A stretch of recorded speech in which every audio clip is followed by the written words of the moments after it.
If we look in Shas, we will not find anything about Lag Baomer in Shas. The Gemara in Yevamos just discusses the Talmidim of Rabbi Akiva dying during this time of year, and some Rishon in the Meiri on that Gemara in Yevamos says, Lag Baomer, they stopped dying.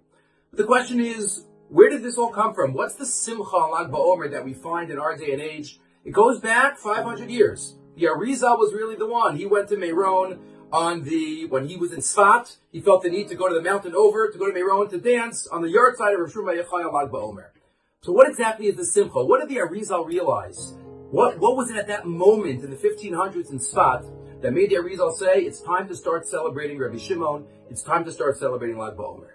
So some suggest that Lag Baomer is about the day that he revealed the Zohar, he came out of the cave maybe, he was Megal the Zohar to the world, so unlike Moshe Rabbeinu, like Gemara says in Maseches Temura, that there was much Torah forgotten the day he died, the day Rosh Hashanah died, there was a lot of Torah given over and revealed, so it's a great simcha. One suggestion. Another suggestion is that we know the Gemara tells us in Shabbos how the Romans wanted to kill him. And today's this yard side, he died a natural death. And maybe that's the reason for celebration. But maybe there's another idea that goes into the roots of these days. Lag Baomer is found 2/3 of the way through the Yemei HaSfira. The Ramban tells us on Parshas Emor that really these days are amazing days. They're like Chol HaMoed, from Pesach to Shavuos. They're so holy, they're so special and happy. And yet sometime later in history, the Talmidei Rabbi Akiva developed a sense of avelus, a sense of mourning, a sense of sadness. But there's something in there, but it's covered up.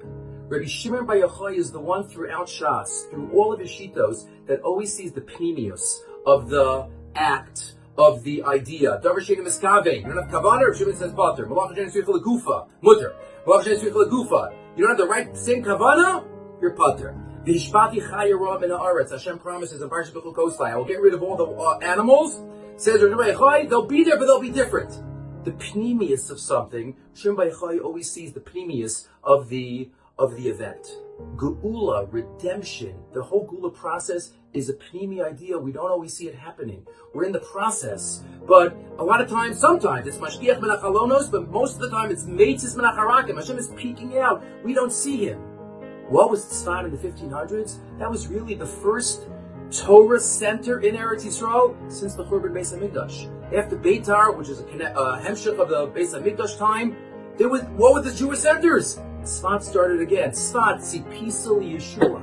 It started the Geula process, which we hope now, we're in the Ikvus of the Mashiach. We've seen so much over the past 50, 100, couple hundred years, but it started in Tzfat. The process of Geula. The Arizal saw it, and he said, let's celebrate Rabbi Shimon. Rabbi Shimon who always sees the pnimius.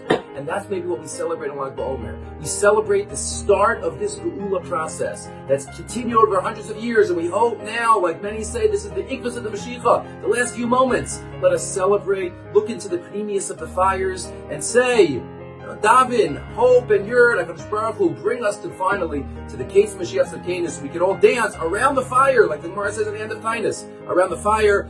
Zeh Hashem kivinu lo, nagila v'nisvach Bishuasa.